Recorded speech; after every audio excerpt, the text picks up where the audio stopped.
To fly over the mountain is breathtaking. As your first impression, I thought how beautiful and pristine it was here.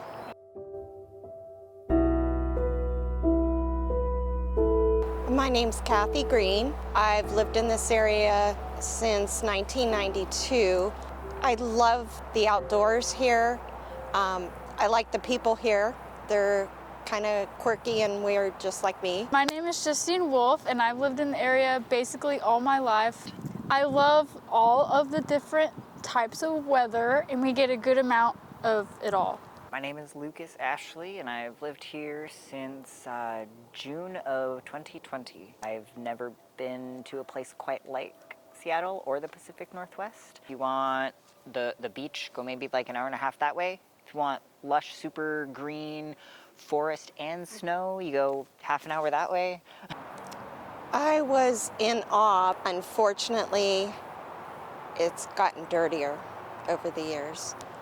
I think it's been since COVID, and people started wearing disposable masks and taking tests and wearing disposable gloves, and I've seen a lot of medical waste since the pandemic began. 11th person in the United States has died from the coronavirus. 10 of those deaths have been in Washington state. The Seattle region is ground zero in many ways. It was like quietly hectic, honestly.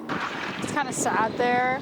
Well, there's a lot of like dirtiness all around the streets, and like hella homeless people, and like homeless camps, and a lot of rude people. And it's just dirty.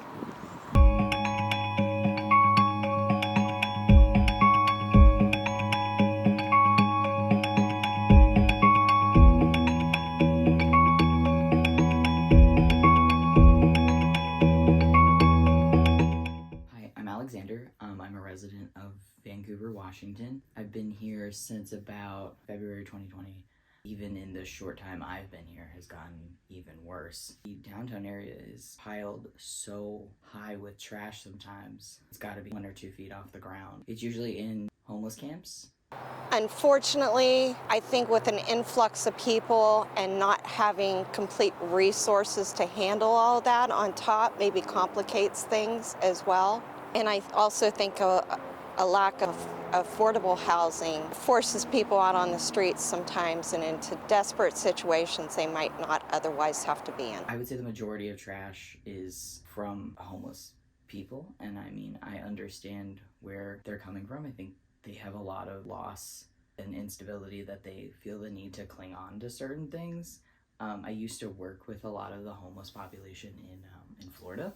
You know, it might look like trash to some people, but, you know, you have to think about the fact that they might not have the ability to contain important things. I can afford to go get a file folder for all of my paperwork, but do they have the ability to keep that stuff dry? You know, they have reasons why that stuff is there. It's also a problem. That can, like, pollute our waterways. Wildlife can get into it. They can spread it around to other areas. Rats are actually a problem. They do spread certain diseases.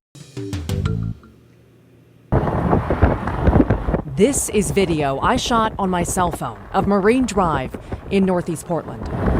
If you've driven here lately or ridden your bike, you know the area is jarring. A city well and part of Portland's drinking water infrastructure. It's one of many along the Marine Drive area here. Carr is a retired Portland Parks employee with a background in horticulture. His fear? What's growing around the well just outside that chain link fence. A large homeless camp with cars and RVs sitting in inches of mud. You have vehicles that are being stripped down. You have the antifreeze, all the fluids from the vehicles, all of that is now migrating down into the watershed. For us to just look the other way and say that, yeah, okay, that's okay, it's only for a while. But is it really only for a while? I think trash is really harmful to wildlife. It really makes me angry. It's awful. Dude, earlier today, I literally seen someone get out of their car and they like just threw their Burger King wrapper on the ground. I think the homeless reflects the non-homeless and how trashy the non-homeless are. Saying that the homeless population isn't directly affecting it would be a complete lie. It's true. And we need to help these people as much as we can, and I think that would at least help solve two birds with one stone. Just cleaning up the area and letting the camp move isn't going to change anything, because they still have the same struggles there. There's a reason they have that trash there, and it's going to follow them. Voters tell me police, crime, and homelessness are all part of a broken system. The garbage and the human waste that is gathering up in all these campsites, I think we need to provide more sanitary options for people to use the restrooms. I don't feel hopeless about it because we can address this easily. The longer we wait, the worse it's going to get. City estimates there are 1,000 people living unsheltered in downtown Seattle, and that the city's had a lot of efforts, named efforts, to try and get people into shelters, and despite their efforts, people living in tents just don't seem to want to accept the offers of shelter.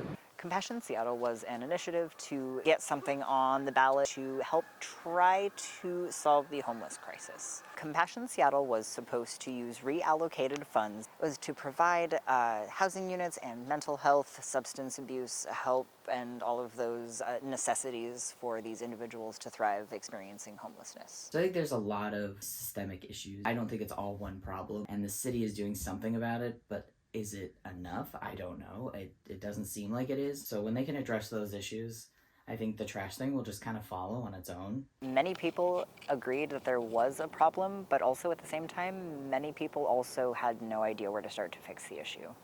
Okay, I think that people need to stop blaming the homeless people for all the trash and realize it's all of us. I'd like to see maybe some more trash receptacles and recycling bins in urban areas, and especially in areas where people walk. Just something simple as trash can affect so many things. Cleaning it up isn't enough, and that's really sad. It's just not a good vibe. It's like low vibes, basically.